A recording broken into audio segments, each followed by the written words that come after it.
বর্ষা মৌসুমে জলাবদ্ধতায় ঢাকা নারায়ণগঞ্জের ডিএনডি বাঁধ এলাকার বাসিন্দাদের জীবনযাত্রা বিপর্যস্ত।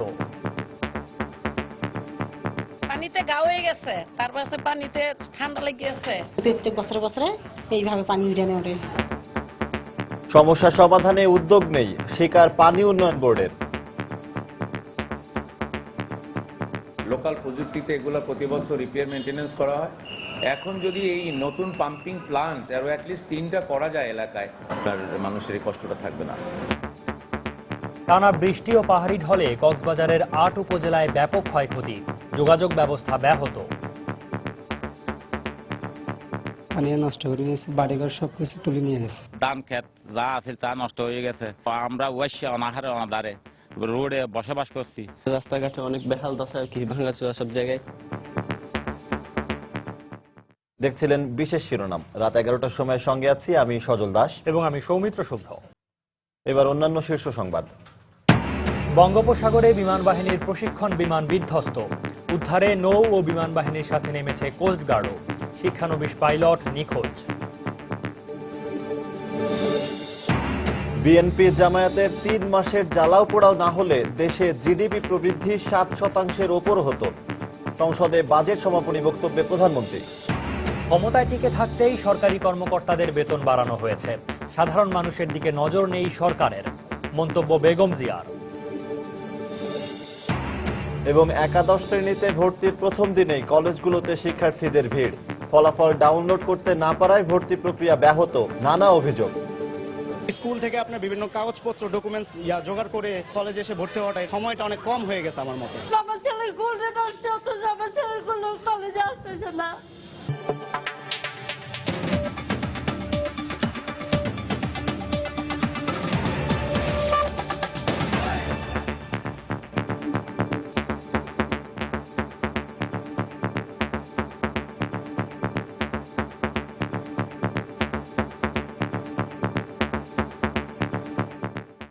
চট্টগ্রাম বিমানবন্দর থেকে বিমান বাহিনীর একটি প্রশিক্ষণ বিমান পরীক্ষামূলক উড্ডয়নের পর বঙ্গোপসাগরে বিধ্বস্ত হওয়ার ঘটনায় শিক্ষানবিশ পাইলটের এখনও খোঁজ মেলেনি। বন্দর থেকে 2টি, কোস্টগার্ডের 1টি এবং নৌবাহিনীর 2টি জাহাজ ঘটনাস্থলে উদ্ধার তৎপরতা চালিয়ে যাচ্ছে। সাখাওয়াত টিপুর ক্যামেরায় চট্টগ্রাম থেকে আরো জানাচ্ছেন কমল দে।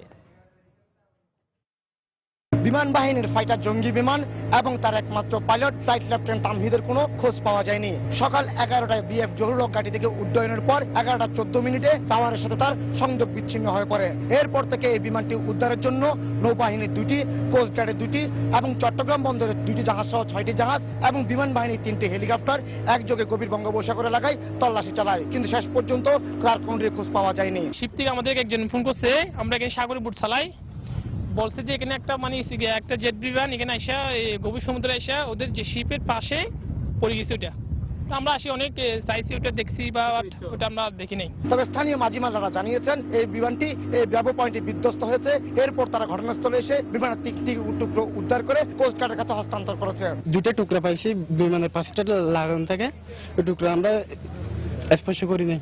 কোস্টগার্ড আসলে তারপরে আমরা তুলে কোস্টগার্ডকে দিয়ে দিয়েছি। বাংলাদেশ বিমান বাহিনীর একটি ফাইটার F-7 আনুমানিক সকাল 11টার দিকে এই বহিনঙ্গর এলাকায় আছড়ে পড়ে, যেখানে একজন পাইলট ছিল। এই খবরটি পাওয়ার পরে আমরা বাইরে পেট্রোলে ছিলাম এই সমস্ত এলাকাতে। খবর পাওয়ার সাথে সাথে আমরা এখানে আমাদের কোস্টগার্ড জাহাজ তৌফিক এবং আমাদের হাই স্পিড বোট 3টা সহ বাংলাদেশ নৌবাহিনীর 3টি জাহাজ আপনারা এখন দেখতে পাচ্ছেন। এখানে সবাই মিলে এসে আমরা উদ্ধার কাজ চালাই এবং আমরা এখানে আপনার পিছনে দেখতে পাচ্ছেন যে বিমানের 2টি অংশ, এটাকে ডানা বলা হয় আর কি, এই 2টি অংশ আমরা উদ্ধার করেছি। এই ব্যাপারে বিমান বাহিনীর পক্ষ থেকে এখন পর্যন্ত কোনো আনুষ্ঠানিক কোনো বক্তব্য দেওয়া না হলো, তারা বলছেন শেষ পর্যন্ত এই উদ্ধার অভিযান চালিয়ে যাবেন। চট্টগ্রাম বন্দরের ব্র্যাভো পয়েন্ট থেকে কমল দে, সময় সংবাদ। এদিকে ফ্লাইট লেফটেন্যান্ট রুম্মান তাহমিদের সন্ধানের প্রতীক্ষায় রয়েছেন তার স্বজনরা। রাতে চট্টগ্রামের বিমান বাহিনীর অফিসার্স মেসে প্রবেশের আগে সময় সংবাদকে এ তথ্য জানান নিখোঁজ শিক্ষানবিশ পাইলটের চাচাতো ভাই সাইদুজ্জামান চৌধুরী। ওনারা দেখতেছে ওই ওটা খুঁজে সার্চিং আছে, যে এটা সার্চ করার পর হয়তো জানানো হবে, কিন্তু এখন যেটা আমাদেরকে যেটা লিখিত সূত্রে জানা যাচ্ছে যে ওনারা আসলে আশা ছেড়ে দিচ্ছে। আমরা এখন চাচ্ছি বেসিক্যালি ডেড বডিটা পেলে আমাদের জন্য ভালো আর কি। ওনার আব্বা আমার অসুস্থ বেশি হয়ে গেছে, মা তো স্টিল নাও সেন্সলেস।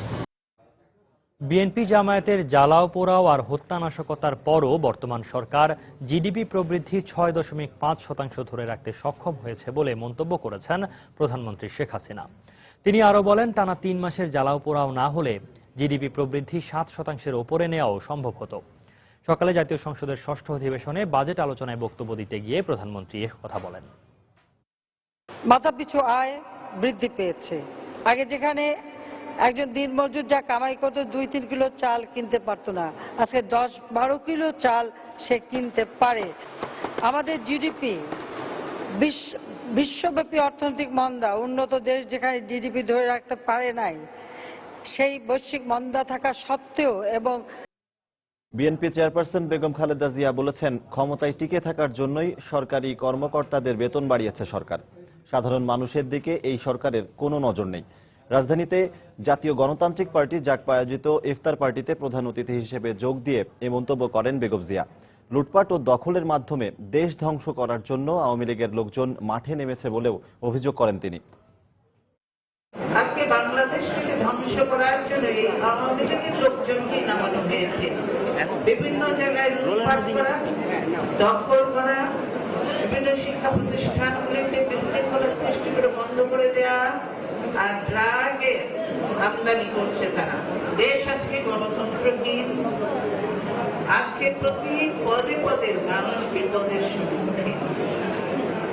আজকে কেউ ঘরে বাইরে কোথাও নিরাপদ নয়। মানুষের মনে কোনো শান্তি নেই। দ্রব্যমূল্যের ঊর্ধ্বগতিতে মানুষ দেশে হারায়। আজকে এই অবৈধ সরকার তারা ক্ষমতায় টিকে থাকার জন্য তারা শুধু বিভিন্ন সরকারি কর্মকর্তাদের বেতন বৃদ্ধি করেছে, আর সাধারণ মানুষের দিকে তাদের কোনো নজর নেই। আজকে মধ্যবিত্ত নিম্ন মধ্যবিত্ত মানুষেরা রোজা রাখছে, 2 বেলা ভালো মন্দ পর্যন্ত খেতে পারছে না, এই অবস্থা। চট্টগ্রাম বন্দর দিয়ে কন্টেইনারে কোকেন আমদানির সঙ্গে আন্তর্জাতিক চোরাকারবারীরা জড়িত বলে নিশ্চিত হয়েছেন শুল্ক গোয়েন্দারা। এদিকে কোকেনের পরিমাণ নির্ধারণের প্রযুক্তি এবং পাচারকারী দেশি বিদেশি চক্রকে শনাক্ত করতে আন্তর্জাতিক তদন্তের জন্য জাতিসংঘের কাছে আবেদন জানাবে বলে জানিয়েছে শুল্ক গোয়েন্দা বিভাগ। এছাড়া এখন থেকে ড্রামে কোনো তরল আমদানি করা হলে সেটি পরীক্ষা ছাড়া ছাড়পত্র না দেওয়ার নির্দেশনা দেওয়া হয়েছে চট্টগ্রাম কাস্টমস হাউসকে। হাজেরা শিউলের রিপোর্ট। শুল্ক গোয়েন্দারা জানান, বাংলাদেশকে রুট হিসাবে ব্যবহার করে আন্তর্জাতিক চোরা কারবারিরা তৃতীয় দেশে এই কোকেন পাচারের চেষ্টা করছিল। তবে 2 দফা পরীক্ষার পর বলভিয়া থেকে খাতুনগঞ্জের একটি প্রতিষ্ঠানের নামে কন্টেনারে আসা 107টি ড্রামের একটিতে কোকেন মিললেও 185 কেজির ড্রামে কতটুকু কোকেন আছে তা নির্ধারণ করা যাচ্ছে না। এ অবস্থায় বিশেষজ্ঞ দিয়ে কোকেনের পরিমাণ নির্ধারণ এবং পাচারকারীদের শনাক্ত করতে আন্তর্জাতিক তদন্তের জন্য জাতিসংঘের কাছে আবেদনের পাশাপাশি শুল্ক গোয়েন্দা বিভাগের গঠিত তদন্ত কমিটি কাজ শুরু করেছে। এটার মধ্যে এটা অন্যান্য লিকুইড মিক্সচার আছে। এখন এই টেস্টটা করার মতো এবিলিটি বাংলাদেশের নেই। ধারণা করা যায় যে আন্তর্জাতিকভাবে বেশ কিছু পক্ষ এর সাথে জড়িত আছে। এদিকে আমদানিকারক প্রতিষ্ঠান খানজাহান আলী লিমিটেডের এক কর্মকর্তাকে পুলিশ গ্রেফতার করলেও তারা এ বিষয়ে অবগত ছিল না দাবি করে ঘটনার সুষ্ঠু তদন্ত চেয়েছে। তবে আমদানিকারক দায় এড়াতে পারে না উল্লেখ করে শিপিং এজেন্ট বলছেন তারা কেবল কন্টেনার ভাড়া দিয়েছেন। আমরাও তো অবাক হয়ে যাচ্ছি এইভাবে কিভাবে একটা কনসাইনমেন্ট সিটিং পোর্টে চলে আসলো, কোন এলসি ছাড়া। জানে না বললে তো পার পাওয়া যাবে না, এটা কিভাবে আসলো এখানে? There must be somebody there to initiate this shipment. এ ঘটনায় খানজাহান আলী লিমিটেডের স্বত্বাধিকারী সহ কয়েকজনের বিরুদ্ধে বন্দর থানায় মাদকদ্রব্য আইনে মামলা হয়েছে। প্রাথমিক তদন্তে কোকেন পাচারের সাথে লন্ডন প্রবাসী কয়েকজন বাংলাদেশির নাম পেয়েছে পুলিশ। আফটার ইনভেস্টিগেশনে আমরা বলতে পারবো যে কারা কারা জড়িত বা কারা কারা জড়িত না, বা কিভাবে এই মালটা আনা হয়েছে বাংলাদেশে এবং কোথায় যাচ্ছিল। এদিকে ড্রামে তেল আমদানি হলে সেটি পরীক্ষা ছাড়া ছাড়পত্র না দিতে কাস্টমস হাউসকে নির্দেশনা দেওয়া হয়েছে। এ অবস্থায় ভোজ্য তেল আমদানি করতে গিয়ে প্রতিকূল পরিস্থিতিতে পড়ার আশঙ্কা ব্যক্ত করেছেন ব্যবসায়ী নেতারা। ড্রামে কখনো এরকম তেল আসে না, তেল অলওয়েজ ব্যারেলে আসে। এটা সুষ্ঠু যদি তদন্ত না হয় তাহলে যারা ভালোভাবে ব্যবসা বাণিজ্য করছেন ওনাদের জন্য এটা ভবিষ্যতে শঙ্কার কারণ হয়ে দাঁড়াবে। 12 মে বলভিয়া থেকে উরুগুয়ে ও সিঙ্গাপুর বন্দর হয়ে সূর্যমুখী তেল ঘোষণায় কোকেনের চালানটি আসে। পুলিশের বিশেষ শাখার তথ্যে গত 6 জুন চট্টগ্রাম বন্দর থেকে কন্টেনারটি জব্দ করে শুল্ক গোয়েন্দা বিভাগ। হাজেরা শিউলি, সময় সংবাদ, চট্টগ্রাম। রাজধানী সহ দেশের বিভিন্ন স্থানে একাদশ শ্রেণীতে ভর্তির প্রথম দিনেই কলেজগুলোতে ছিল ভর্তি ইচ্ছুক শিক্ষার্থীদের ভিড়। পছন্দের কলেজে ভর্তি হতে পেরে খুশি শিক্ষার্থীরা। তবে চট্টগ্রাম ও সিলেটে ফলাফল ডাউনলোড করতে না পারায় ব্যাহত হয় ভর্তি প্রক্রিয়া। আবার সর্বোচ্চ ফলাফলের পরও প্রথম মেধা তালিকায় নাম না থাকায়ও নানা সমস্যা নিয়ে শিক্ষা বোর্ডে ভিড় করেছেন অনেকে। ব্যুরো রিপোর্টারদের পাঠানো তথ্য ও ছবি নিয়ে বিস্তারিত জানাচ্ছেন শেখ জায়েদ। সকাল থেকে রাজধানীর বিভিন্ন কলেজে ভিড় করেন শিক্ষার্থী ও অভিভাবকরা। সকাল 10টা থেকে বিকেল পর্যন্ত চলে ভর্তি কার্যক্রম। কলেজগুলোতে ভর্তি আবেদন বিতরণ, ফি নেওয়া ও আবেদন গ্রহণে ব্যস্ত ছিলেন শিক্ষক ও কর্মকর্তারা। ঝামেলা ছাড়াই সন্তানকে পছন্দের কলেজে ভর্তি করতে পেরে সন্তুষ্ট অভিভাবকরাও। তবে ভর্তির সময়সীমা কম হয়ে গেছে বলে অভিযোগ তাদের। সিটি কলেজ ফার্স্ট চয়েস ছিল, আর সিটি কলেজে চান্স পেয়েছি, মানে অনেক ভালো লাগতেছে। মেয়ে চান্স পাইছে, সেজন্য আমি খুব আনন্দিত। স্কুল থেকে আপনার বিভিন্ন কাগজপত্র ডকুমেন্টস জোগাড় করে সেটা সার্টিফাইড করে আবার এখানে কলেজে এসে ভর্তি হওয়াটা, এটা আসলে সময়টা অনেক কম হয়ে গেছে। চট্টগ্রাম ও সিলেটে সকাল থেকে শিক্ষার্থীরা ভর্তির জন্য কলেজগুলোতে ভিড় করলেও কারিগরি ত্রুটির কারণে কোনো কলেজে শুরু করা যায়নি ভর্তি প্রক্রিয়া। প্রথম দিন ভর্তি হতে না পারায় ভোগান্তিতে পড়েছেন দূরের শিক্ষার্থীরা। দেশের অন্যান্য স্থানেও অনেক উদ্বেগ ও উৎকণ্ঠার পর অবশেষে ভর্তি হতে পেরে দারুণ খুশি শিক্ষার্থী ও অভিভাবকরা। সিলেক্টেড কলেজে ভর্তি হতে পারছি ফার্স্ট চয়েসে, এবং সেগুলোকে অবশ্যই আনন্দিত আমরা। আজকে তো ভর্তি হচ্ছে না, তো টিচাররা বলছেন যে আগামীকাল থেকে সায়েন্সের ভর্তি শুরু হবে, তো আমরা আগামীকাল আসবো আবার। গতকাল রাতে রেজাল্ট পাইছি, এখনো আমাদেরকে ভর্তি সম্বন্ধে কিছু বলে নাই, বলছে আমাদের রেজাল্টের ইয়াটা ওরা ডাউনলোড করতেছে, এখনো পাচ্ছে না। অন্যদিকে অনলাইন আবেদনের নানা বিড়ম্বনায় হতাশ অনেকেই ভিড় করেন শিক্ষা বোর্ডে। কেউ বাদ পড়লে নতুন করে আবেদনের সুযোগ দেওয়া হবে বলে জানালেন কলেজ পরিদর্শক। 25 তারিখ থেকে অপেক্ষা করতেছিলাম যে কখন রেজাল্ট আসবে, তো কালকে রেজাল্ট আসলো, আমার ছেলের গোল্ডেন আসছে, অথচ আমার ছেলের কোনো কলেজে আসতেছে না। ওই স্কুলে চয়েস দেয় না, কিন্তু ওইটা আমার ছেলেকে দিয়ে দিচ্ছে। এটা কিভাবে কি করছে বোর্ড, আমি যেটা বুঝতে পারতেছি। যে সিটগুলো খালি থাকবে সেইগুলো হিসাব করে যারা চান্স পায়নি এখনো তাদেরকে এর মধ্যে আনা হবে, এনে দ্বিতীয় মেধা তালিকা প্রকাশ করা হবে। আগামী 2রা জুলাই পর্যন্ত কলেজগুলোতে এই ভর্তি কার্যক্রম চলবে, আর 1 জুলাই ক্লাস শুরু হওয়ার কথা রয়েছে। শেখ জায়েদ, সময় সংবাদ। অবৈধভাবে সম্পদ অর্জনের মামলায় হাইকোর্টের দেওয়া খালাসের রায় বাতিল করে নতুন করে আপিল শুনানির আদেশ হলেও দুদক কমিশনার মোহাম্মদ শাহাবুদ্দিন চুপ্পু মনে করেন মোফাজ্জল হোসেন চৌধুরী মায়ার সংসদ সদস্য পদ থাকতে কোনো আইনগত বাধা নেই। এটি তার একান্ত নিজস্ব অভিমত বলেও মন্তব্য করেন তিনি। এদিকে দুদকের আইনজীবী খুরশিদ আলম খান এই মতের বিরোধিতা করে আবারও বলেছেন, উচ্চ আদালতের আদেশের পর মায়া আইনগতভাবে আর সংসদ সদস্য ও মন্ত্রী পদে থাকতে পারেন না। 29 লাখ টাকার অবৈধ সম্পদ অর্জনের মামলায় 2008 সালে তত্ত্বাবধায়ক সরকারের আমলে আওয়ামী লীগ নেতা মোফাজ্জল হোসেন চৌধুরী মায়াকে 13 বছরের কারাদণ্ড দেন ঢাকার বিশেষ জজ আদালত। দুদকের এই মামলায় তার 5 কোটি টাকা জরিমানা এবং 6 কোটি টাকার সম্পদ বাজেয়াপ্তেরও আদেশ দেওয়া হয়। আওয়ামী লীগ ক্ষমতায় আসার পর 2010 সালে এই রায়ের বিরুদ্ধে হাইকোর্টে খালাস পান মায়া, কিন্তু দুদকের এই রায়ের বিরুদ্ধে আপিলের আবেদন করলে 2 সপ্তাহ আগে তা মঞ্জুর করে হাইকোর্টের খালাসের রায় বাতিল করেন আপিল বিভাগ। আদেশ হয় পুনরায় শুনানির। এরপর থেকেই সংসদ সদস্য ও মন্ত্রী পদে মায়ার বহাল থাকা নিয়ে ওঠে প্রশ্ন। মায়ার যে আদেশ হয়েছে গত 14 জুন সুপ্রিম কোর্ট যে আপিল বিভাগ এটা বাতিল করে পুনরায় ওনাকে আপিল শুনানির জন্য নির্দেশ দিয়েছেন, আমি মনে করি স্টিল এখনো আমার মনে করাটা একদম এফাম, কারণ আমি সংবিধানের আলোকে বলছি, সংবিধানের 66(2) ঘ ধারা অনুযায়ী উনি আর সংসদ সদস্য থাকার উপযুক্ত নন। উনি যদি সংসদ সদস্য পদ নাও থাকেন, মন্ত্রী থাকার তো প্রশ্নই আসে না। অন্যদিকে পূর্ণ নিষ্পত্তি না হওয়া পর্যন্ত মায়ের সংসদ সদস্য পদ বহাল থাকায় কোনো বাধা নেই বলে মনে করেন দুদক কমিশনার মোহাম্মদ শাহাবুদ্দিন। চূড়ান্ত নিষ্পত্তি না হওয়া পর্যন্ত তার সংসদ সদস্য পদ থাকতে কোনো আইনগত বাধা আছে বলে আমি মনে করি না, কেননা this is not the finality. এই অভিমতটি কিন্তু মন্ত্রিত্ব নিয়ে নয়, মন্ত্রীর বিষয়টি ভিন্ন। মন্ত্রিত্বের বিষয়টির সাথে আইনগত কোনো সম্পর্ক নেই। তবে এই মতামতকে দুদকের বক্তব্য না বলে একান্তই নিজের মতামত বলেন এই কমিশনার। সেলিয়া সুলতানা, সময় সংবাদ, ঢাকা। রাত 11টার সময় আরো থাকছে। 2 বছরেও শেষ হয়নি যুবলীগ নেতা মিল্কি হত্যা মামলার তদন্ত কাজ। প্রতিবেদন জমা দেওয়ার পরবর্তী তারিখ 18 আগস্ট।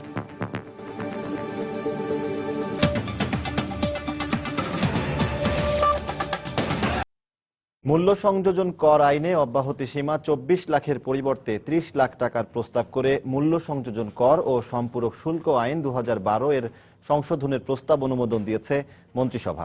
জাতীয় সংসদে প্রধানমন্ত্রী শেখ হাসিনার সভাপতিত্বে মন্ত্রিসভার বৈঠকে বেশ কিছু পণ্য আমদানি ও সরবরাহের ক্ষেত্রে কর অব্যাহতি দেওয়ার প্রস্তাব অনুমোদন করা হয়, যার মধ্যে জীবন রক্ষাকারী ঔষধ, ক্যান্সার এবং কিডনি ডায়ালাইসিসের ঔষধ, জন্ম নিয়ন্ত্রণকরণ ইনসুলিন, সার, সরিষার তেল অন্যতম।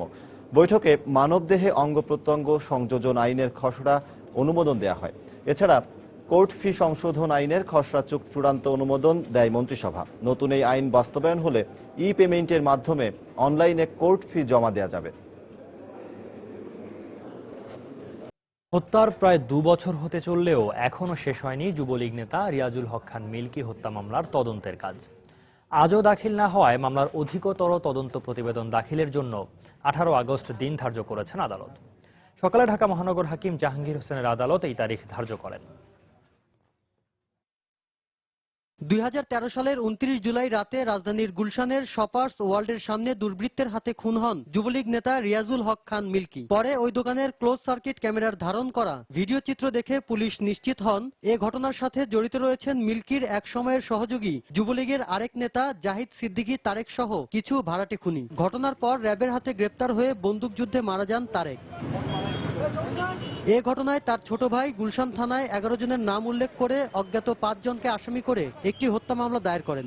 পরে 2014 সালের 15 এপ্রিল মামলার তদন্তকারী কর্মকর্তা আদালতে 11 জনের বিরুদ্ধে অভিযোগপত্র দাখিল করেন। পরে এই মামলার দায়িত্ব পুলিশের সিআইডির হাতে ন্যস্ত হলে আজ আদালতে মামলার তদন্ত প্রতিবেদন দাখিলের দিন থাকলেও তা করতে ব্যর্থ হয় সিআইডি। খুনের সময় ব্যবহৃত বিভিন্ন আলামত খতিয়ে দেখতেই মামলার দীর্ঘসূত্রিতা হচ্ছে বলে মনে করেন সিআইডি। মূল যে ঘটনা বা যে কারণে হত্যাকাণ্ডটা হয়েছে এর পিছনে যে পরিকল্পনা বা কি কারণে হলো এগুলোকে আমাদের দেখতে হচ্ছে। তো সময়টা আসলে লাগছে এই সমস্ত কারণে। যত দ্রুত আমাদের কাজগুলো গোছানো হয়ে যাবে আমরা কমপ্লিট করে দিতে পারবো, বাট এটা তো ডেফিনেটলি আমাদের টপ প্রায়োরিটি একটা ইনভেস্টিগেশন। তবে রাষ্ট্রপক্ষের আইনজীবী মনে করেন যত দ্রুত সম্ভব তদন্তকারী কর্মকর্তার উচিত আদালতে প্রতিবেদন জমা দেওয়া। বহু আলোচিত মিল্কি হত্যা মামলার সিআইডি কর্তৃক অধিকতর তদন্তের প্রতিবেদন দাখিলের জন্য দিন ধার্য ছিল আজকে। যেহেতু অধিকতর তদন্তের জন্য জিনিসটা আছে, তো একটা সুষ্ঠু তদন্তের তো দরকার। আচ্ছা, এই জন্য সময় চেয়েছে, হয়তো তদন্ত কাজ শেষ করতে পারেনি বলেই সময় দিতে চেয়েছে। আগামী 18 আগস্ট এই মামলার অধিকতর তদন্ত প্রতিবেদন দাখিলের জন্য দিন ধার্য করেছেন আদালত। কাফিন জাহিদ, সময় সংবাদ, ঢাকা। 1 দশকের বেশি সময় ধরে বর্ষা মৌসুমে জলাবদ্ধতার শিকার হচ্ছেন ঢাকা নারায়ণগঞ্জের ডিএনডি বাঁধ এলাকার বাসিন্দারা। রাস্তাঘাট, কলকারখানা, শিক্ষা ও ধর্মীয় প্রতিষ্ঠান সহ বাসাবাড়িতেও ঢুকে পড়ছে পানি। কৃত্রিম বন্যার কারণে বিপর্যস্ত হয়ে পড়েছে জনজীবন। প্রতি বছর এমন সংকট সৃষ্টি হওয়ার পরও সরকার স্থায়ী কোনো সমাধান দিতে পারেনি বলে আক্ষেপ এলাকাবাসীর। ডিএনডি বাঁধ এলাকা ঘুরে এসে বিস্তারিত জানাচ্ছেন তাহসিনা জেসি।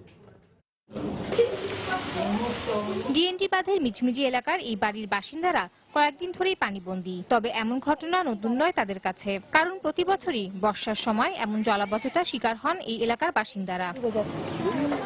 নোংরা পানিতে চলাচল করতে করতে নানা ধরনের চর্মরোগ দেখা দিচ্ছে বলেও অভিযোগ করেন তারা। প্রত্যেক বছরই হয়, এই যে ঘরের মধ্যে শুদ্ধ পানি হয়, মানুষের চলতে পারে না, পানিতে গা হয়ে গেছে। বাথরুম নাই, আজ মনে করেন কতদিন হাতে বাথরুম যাইতে পারিনি। মাইসের বাসা যা পেশাব করে আসবে না, কম কষ্ট হয়েছে। সিদ্ধিরগঞ্জের কদমতলী, রসুলবাগ, ডগাইর সহ বিভিন্ন এলাকায় বৃষ্টির কারণে সৃষ্টি হয়েছে জলাবদ্ধতা। এলাকাবাসীর অভিযোগ, ভোটের সময় জনপ্রতিনিধিরা নানা প্রতিশ্রুতি দিলেও ভোটের পর দেখা মেলে না কারো। সবাই রাস্তাঘাট ঠিক করবো, এবারে পাস করলে আর কি খেয়াল করে না কাজ। নারায়ণগঞ্জ পানি উন্নয়ন বোর্ডের বর্তমানে 4টি পানি নিষ্কাশন পাম্প রয়েছে, যা পুরনো আমলের এবং সক্ষমতা খুবই অল্প বলে জানান এর অপারেটররা। 4টার মধ্যে চলতেছে 3টা, 4টা চালাইলে সব পাম্প ময়লা আবর্জনা আইসা বন্ধ হয়ে যায়। পানি উন্নয়ন বোর্ডের কর্মকর্তারা বলছেন, নতুন প্রকল্প বাস্তবায়ন নিয়ে সরকারের সিদ্ধান্তহীনতায় ঝুলে রয়েছে বাঁধ এলাকা থেকে পানি নিষ্কাশনের কাজ। আরো 3টা পাম্পিং স্টেশন হওয়ার কথা ছিল আর কি, ওই ডিপিপিটাই সাবমিট ছিল, যেটা প্ল্যানিং কমিশন এই জন্য ফেরত পাঠিয়ে দিয়েছে। তো যদি এরকম সিদ্ধান্ত হয় যে এই পাম্পিং স্টেশনগুলো পানি উন্নয়ন বোর্ডের মাধ্যমে করবে, যেহেতু পানি উন্নয়ন বোর্ডের যথেষ্ট এক্সপেরিয়েন্স ড্রেনেজ সিস্টেমে, তো সুতরাং সেক্ষেত্রে পানি উন্নয়ন বোর্ডকে সুযোগ দিলে অবশ্যই আমরা সেটা করতে পারবো।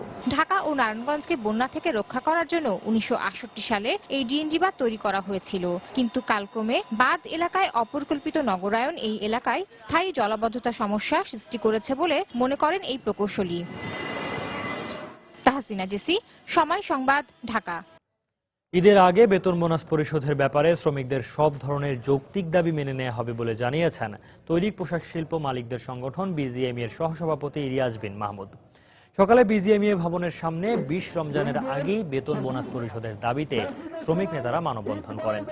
মানববন্ধনে জুলাই মাসের 15 দিনের বেতন সহ মূল বেতনের সমান বোনাস পরিশোধের দাবি করেন গার্মেন্টস শ্রমিক সংগ্রাম পরিষদের নেতারা। আর শ্রমিকদের দাবিকে আমলে নিয়েই সিদ্ধান্ত নেওয়া হচ্ছে বলে জানায় বিজিএমইএ কর্তৃপক্ষ।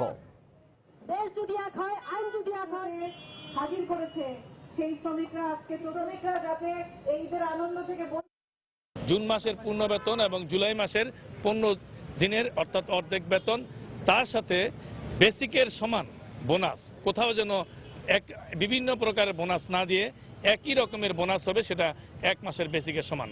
এবং এই বোনাস এবং বেতন দিতে হবে ঈদের 10 দিন আগে। প্রত্যেক ফ্যাক্টরিকে আমরা আমাদের মনিটর পাঠিয়ে আমরা একটা চেকলিস্ট করে তাদের যে কবে তারা বেতন দেবেন, কবে বোনাস দেবেন, কতজন শ্রমিক, সেই জিনিসগুলি আমরা আমাদের এখানে একদম লোক পাঠিয়ে ফ্যাক্টরির সাথে কথা বলে সেই স্লিপগুলি নিয়ে আসছি। দুই একটা ক্ষেত্রে যে সমস্যা হয় না সেটা না, সেই জন্য আমরা আছি এবং আমরা সরকারের সাথে একসাথে মিলে কাজ করব আপনাদের সহযোগিতায়, যাতে আমরা প্রত্যেকটি শ্রমিককে ঈদে বাড়িতে যাওয়ার আগে তাদের বেতন এবং বোনাস, তাদের বকেয়া আমরা যেন পরিশোধ করতে পারি। কয়েকদিনের অব্যাহত বৃষ্টি ও পাহাড়ি ঢলে চরম বিপর্যয়ের মুখে পড়েছে গোটা কক্সবাজার জেলা। পানি কমতে শুরু করলেও পর্যাপ্ত ত্রাণের অভাবে দুর্ভোগ বেড়েছে দুর্গতদের। গত বুধবার থেকে শুরু হওয়া টানা বৃষ্টি ও পাহাড়ি ঢলে প্লাবিত হয় কক্সবাজারের রামু, চকরিয়া, পেকুয়া, টেকনাফ সহ 8 উপজেলা। পাহাড় ধস, ঢলে ভেসে ও গাছচাপায় নারী ও শিশু সহ 21 জনের মৃত্যু হয়। পানিতে তলিয়ে যায় হাজার হাজার ঘরবাড়ি, ফসলি জমি, চিংড়ি ঘের ও মাছের খামার। শতাধিক ব্রিজ কালভার্ট, সড়ক বিধ্বস্ত হয়ে চলাচলের অযোগ্য হয়ে পড়ায় চরম দুর্ভোগে পড়েছেন এলাকাবাসী। অন্যদিকে পর্যাপ্ত ত্রাণের অভাবে অনাহারে অর্ধাহারে মানবেতর দিন পার করছেন দুর্গতরা।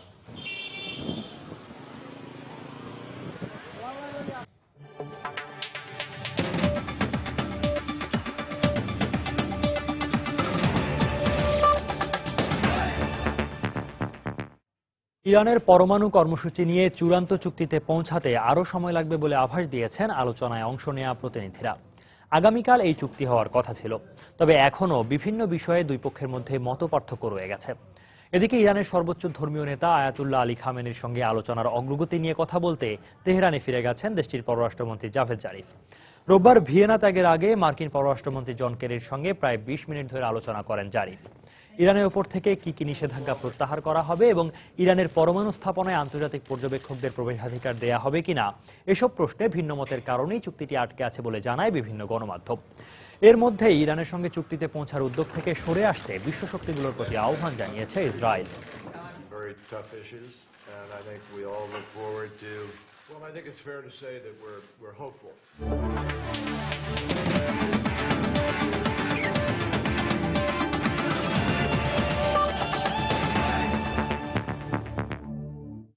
পাকিস্তান, ওয়েস্ট ইন্ডিজ ও জিম্বাবুয়ের ত্রিদেশীয় সিরিজ আয়োজন নিয়ে সমালোচনা করলেন বিসিবি পরিচালক জালাল ইউনুস।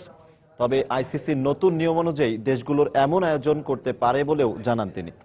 সেই সঙ্গে চ্যাম্পিয়ন্স ট্রফিতে খেলার জন্য র্যাঙ্কিং বাড়াতে দেশগুলো অসুস্থ প্রতিযোগিতায় নেমেছে বলেও জানান বিসিবির মিডিয়া কমিটির চেয়ারম্যান। আর নতুন করে 30 সেপ্টেম্বরের আগে বাংলাদেশে কোনো সিরিজ আয়োজন সম্ভব নয় বলেও জানান বিসিবির এই পরিচালক। ভারতের বিপক্ষে সিরিজে 2টি ওয়ানডে জিতে চ্যাম্পিয়ন্স ট্রফিতে খেলার যোগ্যতা অর্জন করেছে টাইগাররা। এ পর্যন্তই ছিল সমীকরণ, কিন্তু সব তালগোল পাকালো বাংলাদেশের নিচের র্যাঙ্কিং এ থাকা পাকিস্তান। ওয়েস্ট ইন্ডিজকে নিয়ে জিম্বাবুয়েতে অনুষ্ঠিত হবে ত্রিদেশীয় সিরিজ, যাতে চ্যাম্পিয়ন্স ট্রফিতে খেলার হিসেব যাচ্ছে বদলে। শুধুমাত্র চ্যাম্পিয়ন্স ট্রফিতে খেলতে এবং বাংলাদেশের স্বপ্ন ভাঙতে এটিপির বাইরে এই সিরিজ খেলছে দেশগুলো। নিরুপায় হলেও বিষয়টি মানতে কষ্ট হচ্ছে বিসিবির। বললেন এটি দেশগুলোর অসুস্থ প্রতিযোগিতা। সেদিন থেকে আইসিসি এফটিপিটা করা ছেড়ে দিয়েছে মেম্বার কান্ট্রিজের কাছে, যা তোমরা বাইলেটারাল নিজেদের মধ্যে ঠিক করো। সেদিন থেকে এমন সিস্টেমটা নষ্ট হয়ে গেছে। আর যার জন্য এখানে অনেক ধরনের সুযোগ হয়ে গেছে, অনেক লুপোলস আছে। আমি তো এটা সাপোর্ট করি না। আমার মনে হয় যে এটা একটা সুস্থ একটা প্রতিযোগিতা না। তবে সব সমীকরণকে শিখেই তুলে দক্ষিণ আফ্রিকার বিপক্ষে জয় তুলে নিয়ে বীর দর্পে চ্যাম্পিয়ন্স ট্রফিতে অংশ নিতে পারবে টাইগাররা, এমন বিশ্বাস জালাল ইউনুসের। তবে কোনো কারণে যদি হোঁচট খায় টিম বাংলাদেশ, এজন্য 30 সেপ্টেম্বর পর্যন্ত নির্ধারিত সময়ের আগে কোনো সিরিজ আয়োজন করা সম্ভব নয় বলে অসহায়ত্ব ফুটল এই পরিচালকের কণ্ঠে। চ্যাম্পিয়ন্স ট্রফিতে কোয়ালিফাই করার একটা ব্যাপার আছে, সেদিক দিয়ে দেখা যাচ্ছে আমরা যদি এখানে 3টে ওডিআইয়ের মধ্যে একটা ওডিআইতে যদি আমরা উইন করি, তাহলে ডেফিনেটলি আমরা 100% কনফার্ম হবো যে আমরা সামনে 2017 সালে চ্যাম্পিয়ন্স ট্রফি খেলতে পারবো। অগস্ট পর্যন্ত চলে যাবে সাউথ আফ্রিকা সিরিজ, প্রায় 1 মাস। এরপরে কিছু গ্যাপ দিয়ে চলে আসবে অস্ট্রেলিয়া। 30 সেপ্টেম্বরের আগে সুযোগটা খুবই কম। সবকিছুর পরও থেকে যাচ্ছে হাজারো কিন্তু। তবে প্রোটিয়াদের বিপক্ষে টাইগারদের একটি জয় হতে পারে আইসিসির পরিবর্তনশীল নিয়ম ও অন্য দেশগুলোর ষড়যন্ত্রের জবাব। একটা ম্যাচ যেটা খুবই ইম্পর্টেন্ট। শায়লা পারভিন, সময় সংবাদ, ঢাকা। South Africa. রাত 11টার সময়ে শীর্ষ সংবাদগুলো জানিয়ে দিচ্ছি আরেকবার। বঙ্গোপসাগরে বিমান বাহিনীর প্রশিক্ষণ বিমান বিধ্বস্ত হওয়ার পর এখনো খোঁজ মেলেনি শিক্ষানবিশ পাইলটের। প্রতীক্ষায় স্বজনরা, উদ্ধারে নৌ ও বিমান বাহিনীর সাথে কোস্টগার্ডও। বিএনপি জামায়াতের 3 মাসের জ্বালাও পোড়াও না হলে দেশে জিডিপির হার 7% ওপরে হতো। সংসদে বাজেট সমাপনী বক্তব্যে প্রধানমন্ত্রী। ক্ষমতায় টিকে থাকতেই সরকারি কর্মকর্তাদের বেতন বাড়ানো হয়েছে। সাধারণ মানুষের দিকে নজর নেই সরকারের, মন্তব্য বেগম খালেদা জিয়ার। এবং একাদশ শ্রেণীতে ভর্তির প্রথম দিনেই কলেজগুলোতে শিক্ষার্থীদের ভিড়। ফলাফল ডাউনলোড করতে না পারায় ভর্তি প্রক্রিয়া ব্যাহত, নানা অভিযোগ। স্কুল থেকে আপনার বিভিন্ন কাগজপত্র ডকুমেন্টস জোগাড় করে কলেজে এসে ভর্তি হওয়াটাই সময়টা অনেক কম হয়ে গেছে আমার মতে। আমার ছেলের গোল্ডেন আসছে, অথচ আমার ছেলের কোনো কলেজে আসতেছে না। এই ছিল রাত 11টার সময়। যে কোনো খবর পেতে ভিজিট করুন সময়নিউজ.tv। সঙ্গে থাকুন সময়।